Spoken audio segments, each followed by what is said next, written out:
Hello friends, કેમ છો તમે બધા? તો આજે આપણે જોઈએ છે કોન્સ્ટિટ્યુશન લો પેપર 1ની આઈએમપી. તો કોન્સ્ટિટ્યુશન લો પેપર 1ની આપણે જ્યારે વાત કરીએ તો એમાં 4 સબ્જેક્ટ હોય છે. આપણે એક વિડીયો બનાવ્યો હતો જેમાં આપણે બધા સબ્જેક્ટની પણ વાત કરી હતી, બંને પેપરની, એટલે કે કોન્સ્ટિટ્યુશન 1 અને 2ની, અને એની સાથે આપણે સિલેબસની પણ વાત કરી હતી ને એમાં આઈએમપી પણ આપી હતી.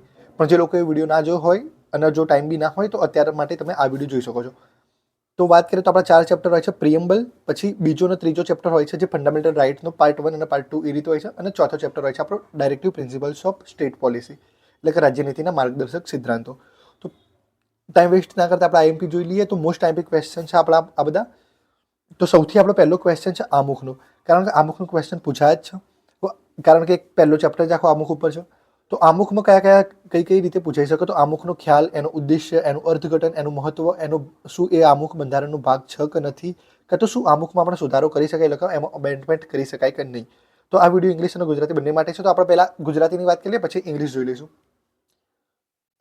તો આ છે આમુખનો ક્વેશ્ચન. તો આમાંથી કોઈ બી એકબીજા જોડે કનેક્ટ કરીને પૂછી શકે. તો આપણે બધાના વિડીયો લાવવાનું ટ્રાય કરીશું કે આપણે આ દરેક વસ્તુ કવર થઈ જાય એ રીતે આપણે વિડીયો લાવીશું. પછી આપણો બીજો મહત્વનો ક્વેશ્ચન એ છે કે બંધારણ આપણું જે છે એનું મહત્વ શું છે ને એની લાક્ષણિકતાઓ શું છે. એ પછી જે આ 4 આર્ટિકલ છે એ બહુ જ આપણે ડિટેલમાં સમજવાના છે. એ પછી એના જે લેન્ડમાર્ક જજમેન્ટ છે એ પણ લખવાના છે. તો આ 4ના આપણે અલગ અલગ સેપરેટ વિડીયો લાવીશું. આર્ટિકલ 32, આર્ટિકલ 21, આર્ટિકલ 14 અને આર્ટિકલ 19. આ 4ને આપણે એકદમ ડિટેલમાં સમજી લઈશું. તો આ 4 બહુ મોસ્ટ આઈએમપી ક્વેશ્ચન છે. એ પછી આપણો જે મૂળભૂત અધિકારો છે, મૂળભૂત ફરજો છે, આ બંને પણ મોસ્ટ આઈએમપી ક્વેશ્ચન છે. એટલે કે કદાચ આમાંથી કંઈ ના પૂછાય તો શું થશે કે મૂળભૂત અધિકારોનું ઓવરવ્યૂ પૂછી લેશે એ લોકો. તો એ પણ આપણે જોઈને જવાનું છે. એ પછી મૂળભૂત ફરજો પણ છે આપણા આર્ટિકલ 51 એમાં આપેલા. તો એમાં પણ એકવાર આપણે નજર મારી લઈશું. તો આપણે બધાને વિડીયો લાવી દઈશું, તમને ઇઝીલી યાદ રહી જાય એ રીતે.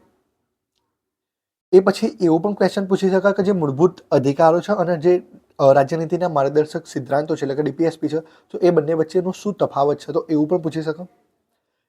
એ સિવાય બીજો મોસ્ટ આઈએમપી ક્વેશ્ચન આપણો એ છે કે એવું જ પૂછી શકાય કે directive principal of state policy શું છે, અથવા તો એનો એક મહત્વનો પાર્ટ છે યુસીસી, એટલે કે યુનિફોર્મ સિવિલ કોડ. તો એના વિશે પણ પૂછી શકે. તો આટલા ક્વેશ્ચન મહત્વના છે. એ પછી શોર્ટ નોટની વાત કરીએ તો અધિકારો માટેની શોર્ટ નોટ પૂછી શકે. એમ પૂછી શકે સમાનતાનો અધિકાર સમજાવો, કાં તો શિક્ષણનો અધિકાર સમજાવો, કાં તો મૂળભૂત અધિકાર વિશે માહિતી આપો. એ સિવાય આર્ટિકલ 12ના ડિટેલમાં પૂછી શકે. પછી ઇકલાબોની નાબૂદી છે જે આર્ટિકલ 18માં આપેલી છે એ વિશે પૂછી શકે, અથવા તો ડીપીએસપી, અથવા તો જે આપણો આર્ટિકલ 32 વર્સિસ 226, 32માં સુપ્રીમ કોર્ટ અને 226માં હાઈકોર્ટ, એ રીતે પૂછી શકે. તો આ થઈ ગઈ વાત આપણે ગુજરાતી મીડિયમની. બાકીની इन्फॉर्मेशन જોઈતી હોય तो अपना व्हाट्सएप ग्रुप में ज्वाइन થઈ जजो. अभी हम बात करते हैं इंग्लिश मीडियम वालों की. तो इंग्लिश मीडियम वालों के लिए ये वाले क्वेश्चन रहने वाले ही, इसी को ही हमने इंग्लिश में ट्रांसलेट किया है. तो सबसे पहले हमारे 4 इंपॉर्टेंट चैप्टर्स है जो कि प्रियम्बल, फिर दूसरा और तीसरा चैप्टर जो है हमारा वो है फंडामेंटल राइट, उसका ही 2 पार्ट बना दिया है. और हमारा 4th चैप्टर है directive principles of state policy. तो क्वेश्चंस देख लेता है. तो सबसे पहला हमारा क्वेश्चन है प्रियम्बल. प्रियम्बल में बात करें तो क्या क्या आ सकता है, तो वहाँ पे आ सकता है कॉन्सेप्ट, उसका ऑब्जेक्टिव, फिर हम जो अपना कॉन्स्टिट्यूशन है उसमें प्रियम्बल का इंटरप्रिटेशन कैसे करें, फिर उसका क्या इंपॉर्टेंस है, वो कॉन्स्टिट्यूशन का पार्ट है कि नहीं, और अगर वो पार्ट है तो क्या हम उसको अमेंड कर सकते हैं या नहीं. तो ये वाले हैं. हम गुजराती में वीडियोस तो इस चैनल में आ ही जाएगी, पर अगर आप लोग बताएंगे तो हम एक लॉन्ग वीडियो ला देंगे इंग्लिश में सारे क्वेश्चंस को लेके. फिर हमारा दूसरी चीज़ है कॉन्स्टिट्यूशन की. कॉन्स्टिट्यूशन का इंपॉर्टेंस क्या है और उसका फ्यूचर्स क्या है, और फ्यूचर्स में भी उसका साइलेंट फ्यूचर्स क्या है. तो सारी वीडियोस हम ला देंगे. फिर हमारा थर्ड है articles with detail in judgement.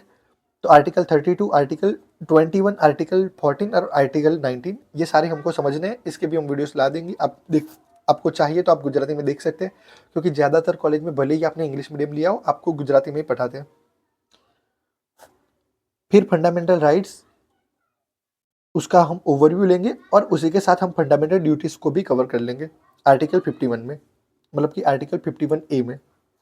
उसके बाद हमारा इंपॉर्टेंट क्वेश्चन है डीपीएसपी का, मतलब कि directive principles of state policy, और उसमें भी हमारा जो ज़्यादा इंपॉर्टेंट रहने वाला है वो है यूसीसी, मतलब कि यूनिफॉर्म सिविल कोड.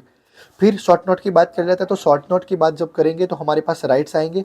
तो कैसे कैसे राइट्स को पूछ सकते हैं ये लोग, तो ये लोग पूछेंगे कि right to education, right to equality, और हमारा जो फंडामेंटल राइट है वो. फिर आर्टिकल 18 और आर्टिकल 32 वर्सेस 226. तो इतना है हमारा आईएमपी. बाकी और जानकारी के लिए हमारे व्हाट्सएप ग्रुप में आ जाइए और ये सारी पेज, इसकी PDF सब कुछ आपको हमारे व्हाट्सएप ग्रुप में मिल जाएगा।